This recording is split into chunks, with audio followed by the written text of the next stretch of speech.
Bashkia e Shkodrës vijon punën për pastrimin e kanaleve kulluese në gjithë territorin e saj.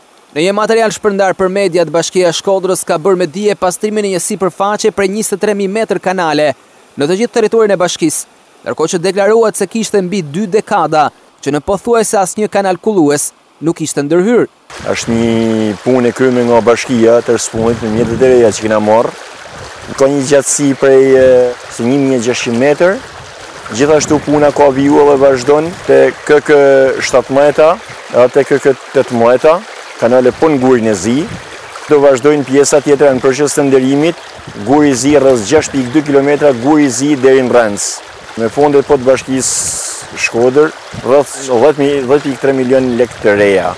Do vazhdojnë punën edhe njësi tjera administrative për pastrimin e kanaleve kulluese edhe gjithashtu për ndërtimin e kanaleve vaditëse.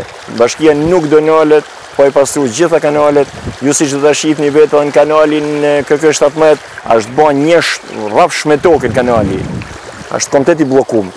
Puna do vazhdojnë, na nuk do nalem vetëm si t'i vinë në shërbim banorëve. Sipas dhënave pranë Bashkisë Shkodër, bëhet me dije se do të ndërhyet në gjitha njësitë administrative për pastrimin e kanaleve kulluese, duke dhënë mundësi fermerëve që të shfrytëzojnë tokat e tyre.